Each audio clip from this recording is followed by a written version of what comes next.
পিরোজপুরের নেসারাবাদে ফেসবুকে শেখ হাসিনার ছবিতে হাহা রিয়েক্ট দেওয়ার ঘটনায় ছাত্রদলের ৩ কর্মীকে বেধড়ক মারধরে অভিযোগ উঠেছে ছাত্রলীগের ৩ কর্মীর বিরুদ্ধে।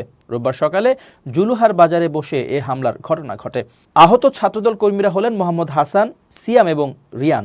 অন্যদিকে অভিযুক্তরা হলেন উপজেলার জুলুহার গ্রামের মোহাম্মদ শহীদুল ইসলামের ছেলে মোহাম্মদ রিয়াদ, মুজিবুর রহমানের ছেলে সিয়াম এবং ফারুক হোসেনের ছেলে ফারজু। অভিযুক্তরা সবাই সমুদয় কাঠি ইউনিয়নের ৬ নং ওয়ার্ডের সক্রিয় ছাত্রলীগ কর্মী।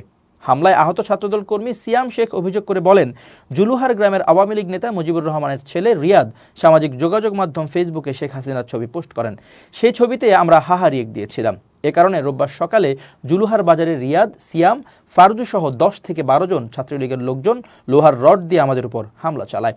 অপর আহত ছাত্রদল কর্মী মোহাম্মদ হাসান বলেন, রিয়াদ তার বাহিনী নিয়ে আমাদের উপর হামলা চালায়। এ সময় রিয়াদের চাচা সোহাগ আমাদের চেপে ধরে রাখে আর রিয়াদ আমাদের পিটাতে থাকে। অভিযোগের বিষয়ে জানার জন্য অভিযুক্তদের মুঠোফোনে কল দিয়ে বন্ধ পাওয়া যায়। সমুদয় কাঠি ইউনিয়ন বিএনপির সাধারণ সম্পাদক মোহাম্মদ আখতার হোসেন বলেন, তারা ক্ষমতায় না থেকেও আমাদের ছাত্রদলের ভাইদের উপর হামলা চালাচ্ছে। ক্ষমতায় থাকাকালীন গোটা ইউনিয়নে রিয়াদ ও তার বাহিনী সন্ত্রাসী কার্যক্রম করে বেরিয়েছে। আইনের মাধ্যমে তাদের দৃষ্টান্তমূলক শাস্তি হওয়া দরকার।